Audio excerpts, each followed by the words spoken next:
Halo semuanya, kembali lagi bersama saya Nufiani dengan NPM 224110022. Pada pertemuan kali ini kita akan membahas mengenai prinsip-prinsip manajemen risiko. Nah, apa sih pengertian dari risiko? Menurut Fukhan tahun 1978 dalam Darmawi 2016.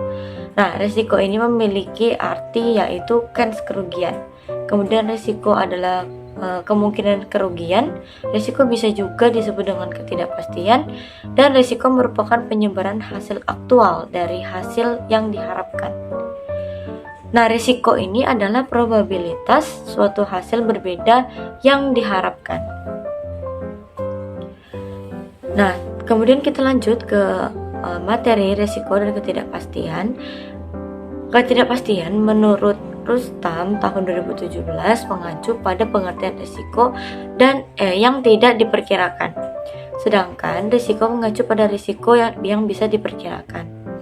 Kemudian subjek risiko memiliki ukuran kuantitas, diketahui tingkat probabilitas kejadiannya, dan ada data pendukung mengenai kemungkinan kejadiannya. Nah, berarti ketidakpastian itu masuk dalam subjek risiko yang memiliki ukuran kuantitas yang dapat data pendukung mengenai kemungkinan atau kejadian yang sudah dialami. Kemudian ada prinsip identifikasi risiko. Yang pertama itu ada pemahaman tentang adanya risiko, yaitu pemahaman mengenai bagaimana cara kita agar bisa tahu tentang apa itu risiko. Kemudian yang kedua, mengetahui pengetahuan sifat-sifat risiko atau frekuensi. Berarti ini segerombolan atau kelompok sifat-sifat risikonya.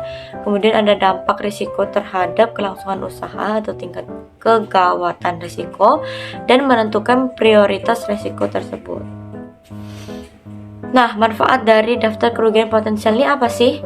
Manfaatnya yaitu untuk meningkatkan manajer risiko mengenai kerugian yang dapat menimpa bisnisnya.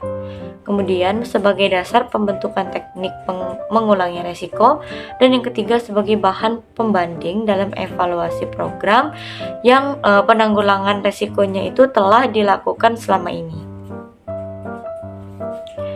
Nah, kemudian sumber-sumber dari risiko yaitu dari lingkungan fisik. Lingkungan fisik ini mencakup apa saja? Mencakup bangunan yang dimakan usia sehingga menjadi rapuh, sungai yang biasa menyebabkan banjir, gempa bumi, badai topan, dan lain sebagainya. Berarti ini masuk ke dalam seperti bencana gitu ya.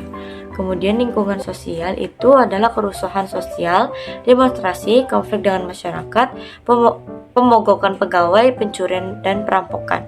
Nah, lingkungan sosial ini berarti mencakup dalam kesosialan dalam masyarakat itu. Kemudian ada lingkungan politik, yaitu perubahan perundangan, perubahan peraturan, konflik antara negara yang menyebabkan boikot produk. Kemudian lingkungan legal, yaitu gugatan karena gagal mematuhi peraturan dan perundangan yang berlaku. Kemudian ada lingkungan operasional, yaitu kecelakaan kerja, kerusakan mesin, kegagalan sistem komputer, serangan virus terhadap komputer. Operasional ini berarti alat-alat kayak alat canggih gitu ya. Kemudian lingkungan ekonomi, yaitu keluasan ekonomi, inflasi yang tidak terkendali.